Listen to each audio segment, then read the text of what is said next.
thinking, how would we describe him today? What kind of job a person does doesn't necessarily tell you about the person, because that doesn't, like, Jesus was a carpenter. That doesn't tell you everything you need to know about Jesus, right? But that was his profession. Him being a tax collector, it does let you know a little bit more about him, because it was not a job you would pick. Like, no one would want to be a drug dealer today. No one would want to be a owner of a, I got kids in the audience, owner of a place where you wouldn't want people going, young people going. I had it written down, but now I'm not going to say it. A hot spot. We'll say a hot spot. Or gambler. Okay, a casino. We'll say casino. That's a little bit tamer. Casino. It would say a lot that you would even go into that profession, that you would consider it. Like, most people wouldn't even consider that to be an option. So he does. That's something I would never have thought would be an issue, but it kind of was. All right. Anyways, what Matthew was doing was wrong. It's wrong. It's extortion. It's wrong. And he knows it's wrong. He knows what he's doing is wrong. And so many people living in sin, they know that what they're doing is wrong, but either they like the sin more, they like it too much, or they can't get out of it. They're trapped by it now. I mean, Matthew can't get another job, so he's trapped. And they do it anyways.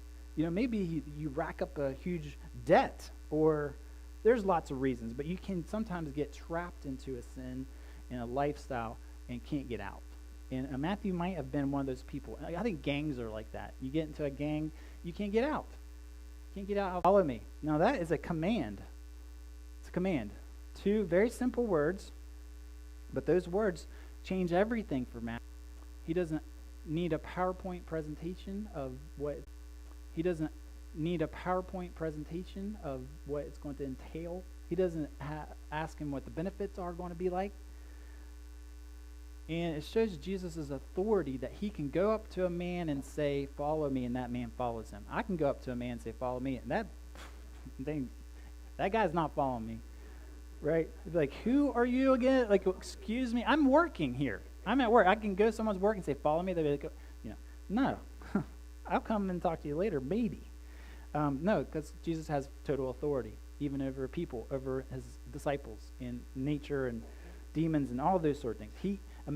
He's not a man like we are. All right, so they listen. He calls them and they listen. And Matthew listens. It's an effectual call.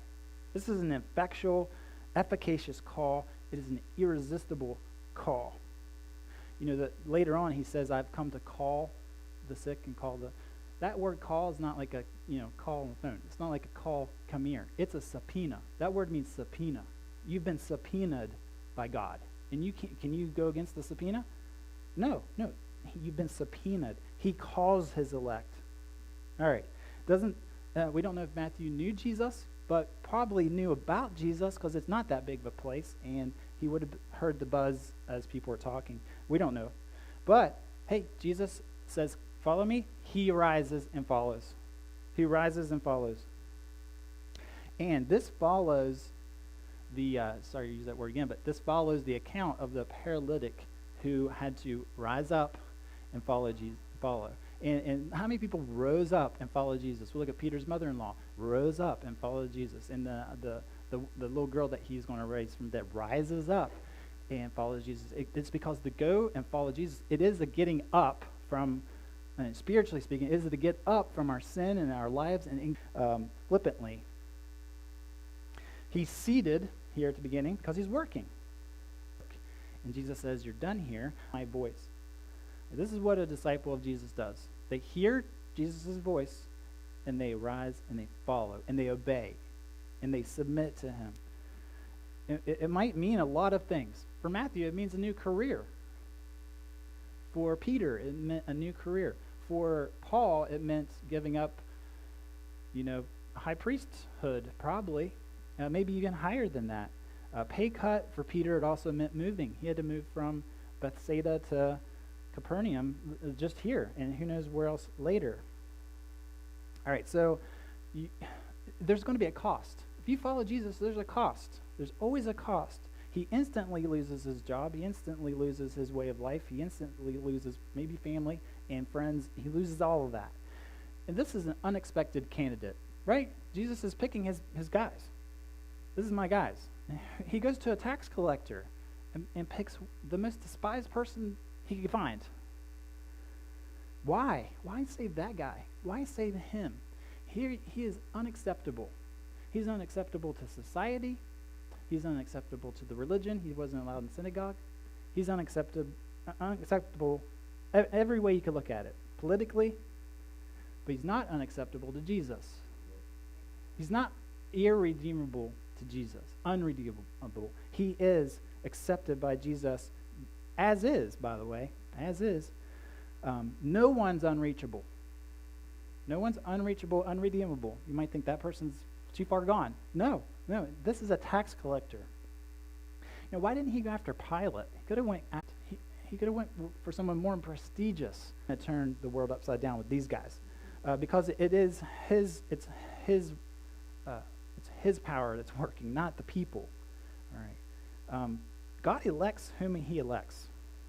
Phil and didn't call Norm, and He didn't call Randy. He called Matthew. He picked Matthew. That's because He individually selected Matthew alone. And instead of questioning that, we should thank God that He picked one. Right? So Arminians like to say, God chose Abraham, God chose the Jews, God chose Israel, God chose Moses, God chose Jonah, God chose Noah, God chose Paul, God chose the Old Testament prophets, the disciples, all of the apostles, but not you. You chose God. But not you. You're different. You're different from the entire rest of the Bible. All right, so Matthew never would have came to Jesus on his own. Would he? If Jesus passes by Matthew, do we know the name Matthew? You know, that's a popular name now. But that's not an English name. It takes Jesus' initiative to come to Matthew. All right, so left to ourselves, we don't go to Jesus. We don't not even to ask for mercy. That's what the Bible explains to us. It's God that comes to us. It's obvious in this case with Matthew. It's obvious. Matthew's not coming to Jesus on his own. Jesus goes to him. So he goes from tax collector to apostle. Tax collector to apostle. Isn't that insane? And that's not how man would have done it. This is the calling of Matthew. And what it does is it points to the grace of God. It points to the grace of God that God would pick Matthew and bring Matthew along this way. So Matthew 4, Jesus calls Peter, Andrew, James, and John. That's the inner circle. Matthew 10, Jesus calls all 12 of his apostles. And then Matthew places himself in the middle of that. Of course, he's over here too, but he places himself in the middle of that. Now, why did he do that? Why did he do that? Why did he put himself there? It's an interesting question to think about. First of all, it fits in the narratives because he put it there because it's true and it actually happened, and so he's putting it in. So there's that. But it's also, he puts himself right after the paralytic, right after that. And he's trying, I believe, to draw in that story as well to say, hey, this man was paralyzed and needed to be brought to Christ and needed to be healed and forgiven, and then he was healed. And I am exactly like that man. I am just like that man. Although I can walk, I was spiritually paralyzed, just like that man was physically paralyzed. And I believe that's why this account is right where it is.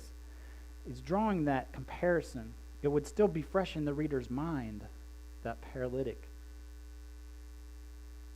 Okay, he needs it too. It's just as radical. His change is just as radical as that paralytic who was lowered down into the building, couldn't walk. That's a radical healing. Matthew's is just as radical. He's a tax collector in the port, off to the sea, doing his work, extorting his own people. And Jesus selects him and changes his whole entire life. It's just as radical. Now, was there anything that Matthew did that got Jesus to go over to him? Did Jesus think, this Matthew's done so many great deeds. He's a really great Jew. he'd be great for my team. I've seen his resume. He's never missed a synagogue. All these different things. No. There's no deeds from Matthew besides nefarious ones. Only bad ones. But we do see deeds after he meets Jesus. Immediately, he's got good deeds. He rises up and leaves that life and then follows Jesus. There's deeds after. His faith is shown after, not before. It's after he meets with Jesus. He immediately gets up. He follows Jesus. He doesn't leave after that shift, right? He doesn't give a 2 weeks notice. He leaves everything. And I can say that because Luke 5:28 says he left all. He left all. So following Jesus is going to have a sacrifice. There's going to be a sacrifice to following Jesus. You have to give up wealth, maybe, position, maybe, family, maybe.